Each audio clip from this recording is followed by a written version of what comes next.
akan mengadakan konferensi pers sehubungan dengan gugatan perbuatan melawan hukum yang kami ajukan di Pengadilan Negeri Jakarta Pusat terhadap PT Astra International Tbk dan PT BMW Indonesia.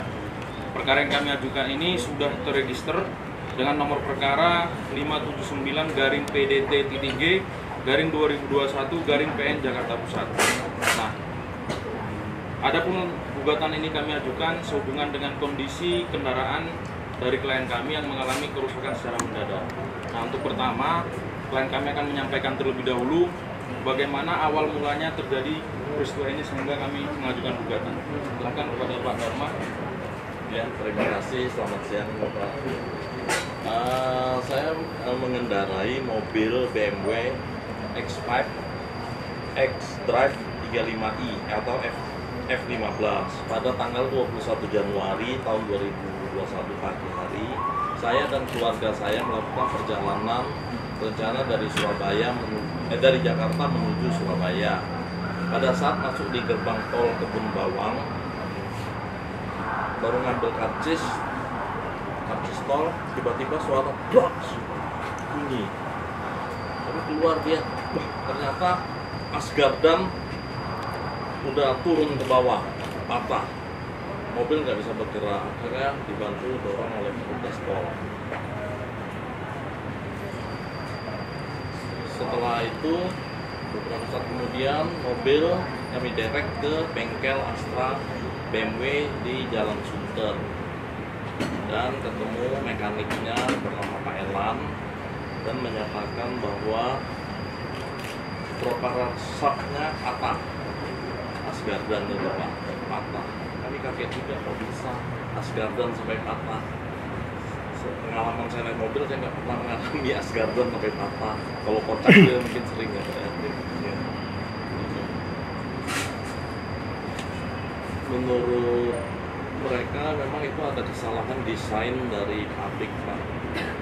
Kesalahan desain karena air AC itu jatuh menetesi propeller shaft itu sehingga terjadi mungkin korosi atau gimana sehingga terjadi hal kayak demikian.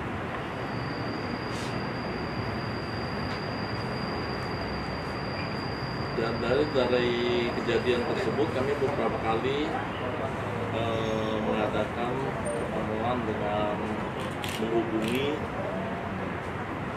pihak BMW baik BMW Indonesia maupun Astra BMW dengan cara kekeluargaan dari kejadian itu, tapi tidak ada respon yang baik.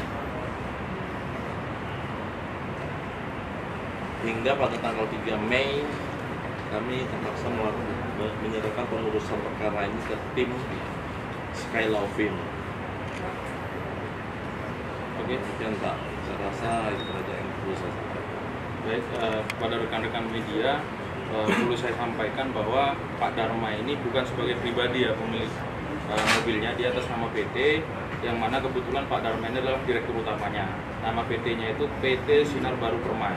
Makanya kalau teman-teman melihat di SIPP itu kan penggugatnya bukan Pak Dharma pribadi tapi atas nama PT. Nah, perlu juga kami tegaskan bahwa sebenarnya klien kami ini tidak tahu adanya kesalahan desain dalam mobil BMW X5 itu berkaitan dengan pembuangan air AC-nya. Klien kami baru tahu ketika mobil ini rusak kemudian dibawa ke bengkel. Orang bengkel resmi BMW Astra yang di Sunter itu memberikan keterangan seperti itu. Nah, kemudian barulah Pak Dharma melakukan langkah-langkah terlebih dahulu secara kekeluargaan pribadinya. Pak Dharma selaku direktur utama PT mengontak pihak Astra, mengontak pihak BMW, ada janji-janji lah yang diberikan, tapi sampai pada akhirnya itu tidak ada satupun yang direalisasikan seperti itu.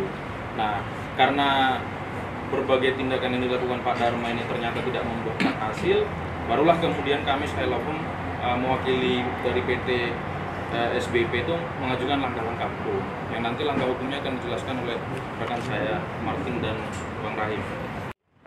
Mencoba menganalisa dan mencoba mengambil langkah pertama dengan menyurati pihak BMW Indonesia maupun Astra International.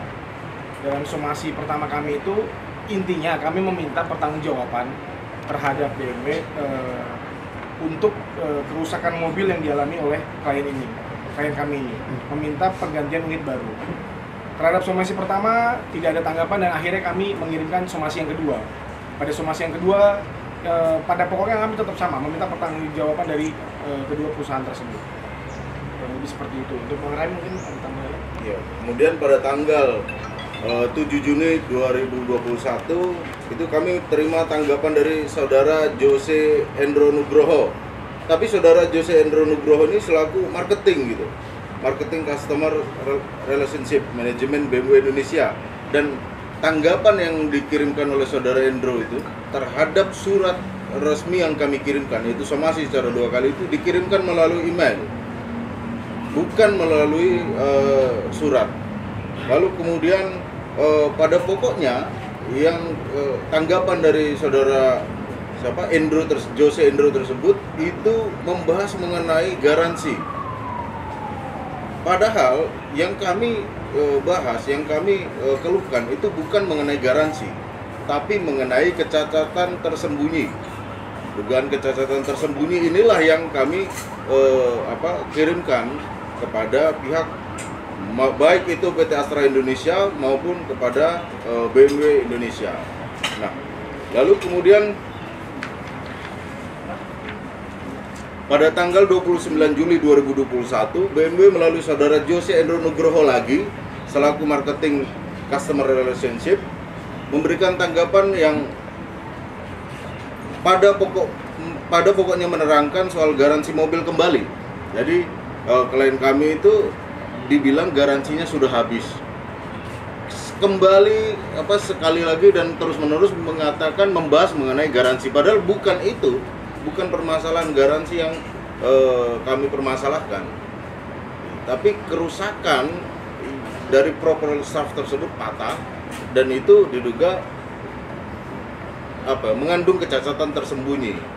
Nah, di mana di dalam undang-undang mengenai perlindungan konsumen itu dikatakan bahwa ada sebuah larangan kepada suatu pelaku usaha untuk tidak memperdagangkan benda atau produk-produk yang mengandung kecacatan tersembunyi.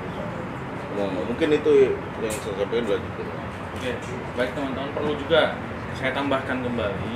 Jadi kejadian itu kan 21 Januari. 10 hari Pak ya? 10 hari sebelum kejadian.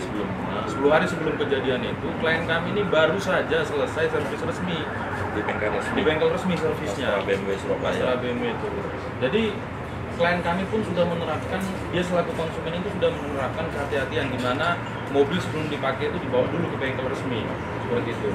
Ternyata kita bisa bayangkan lah, bengkel resmi BMW ini kan bayarnya mahal.